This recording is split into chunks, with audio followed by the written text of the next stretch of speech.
It's been a very big day, and tomorrow's going to be an even bigger day. I want to especially thank you all for being here on the eve of one of the most important days in the history of our country, the day we save our nation and begin to make America great again.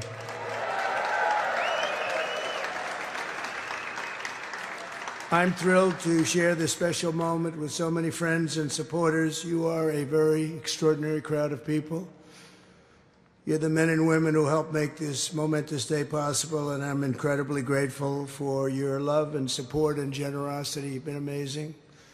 Our journey has not been an easy one, as you perhaps have seen.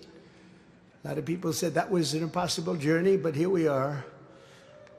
And we stuck together through every challenge and obstacle, and we stood strong for our country and for our freedom.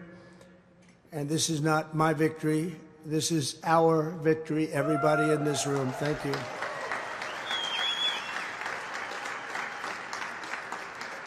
Over the past 8 years, we've built a new political coalition of hardworking patriots of every race, religion, color, and creed, youth, women, African American, and you know that we set every record there is with African Americans and every record there is with Hispanic Americans, union members, and so many others. This is a once-in-a-lifetime realignment that will endure and lead America for generations to come. This was a very, very special time in our country's history. So as we begin this exciting new chapter, I especially want to thank my family, starting with our great First Lady, Melania. Thank you, Melania. And a very special thanks to our outstanding Vice President-elect, J.D. Vance, along with his incredible wife, Usha Vance. Great. Thank you, J.D. Fantastic job. Thank you very much, Usha.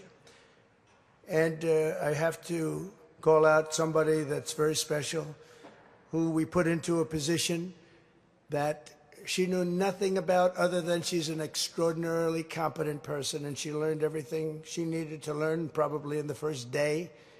And that's Laura Trump, who became the head, along with Michael, of the Republican Party, and she ran a tough group of people, and we made it too big to rig. They tried, but they couldn't get past her and Michael, so I want to thank both of you. It's a fantastic job that you did. Thank you, Laura. Thank you very much. Tonight, I also want to thank Speaker Mike Johnson, Senators Rick Scott. Thank you. Thank you, Mike. He's the nicest man. He's actually a killer, I have to be honest with you, but everybody thinks he's the nicest man. He reminds me of Witkoff. Everyone says Witkoff's the nicest guy. But he's not at all. Just happens to be very capable. But Mike is something because everyone likes him. And when you have a majority of about 2, it's going up to 5, but right now we're 2, because I brilliantly decided I wanted 3 people. Sorry I had to do that. It just was really testing you, Mike, to see how good you really were. It's a test. But he's done an amazing job. He's going to be a great speaker. Senators Rick Scott, David McCormick, Eric Schmidt, Bill Hagerty, along with Representatives Jason Smith, Tom Cole, Darrell Issa. Former Speaker Kevin McCarthy is here. Governor Sarah Sanders and Patrick Morrissey. Co-chairs Steve Witkoff. Thank you, Steve. What a job. Just got back from the Middle East. He had a little project that he did very well on. And we took in the first hostages today, and they're coming in tomorrow, and they're going to keep coming in.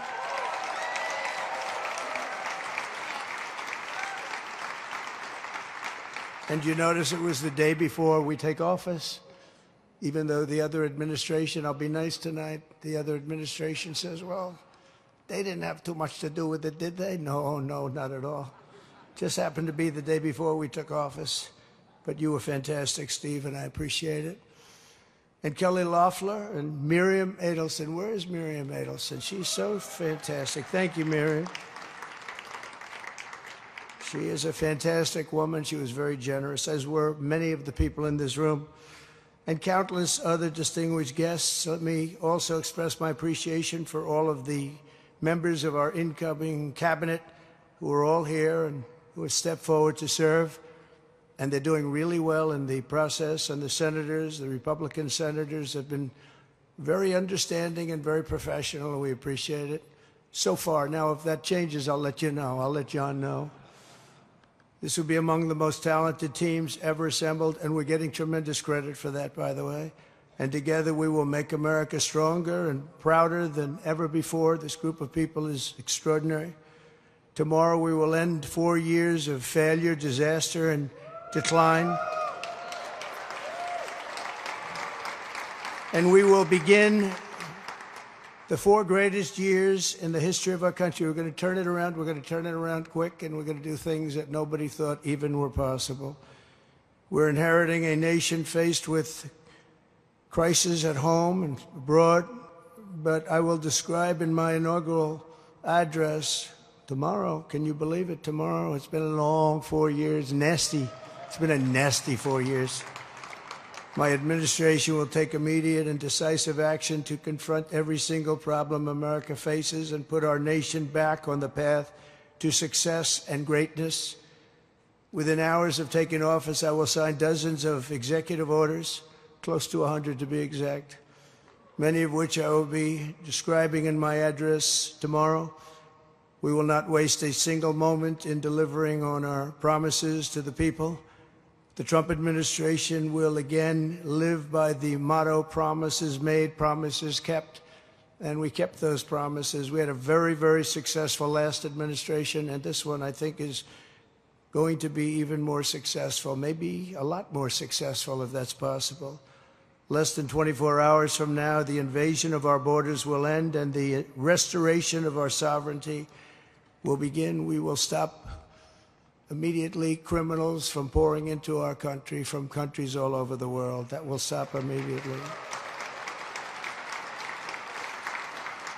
We will quickly defeat the inflation crisis and unlock the liquid gold. You know what liquid gold is? We have more than anybody under our feet. In other words, we will drill, baby drill, and get those prices down, and everything else is going to follow energy, as it always does. With the stroke of my pen, I will revoke dozens of destructive and radical executive orders and actions of the Biden administration, and by this time tomorrow, they will all be null and void.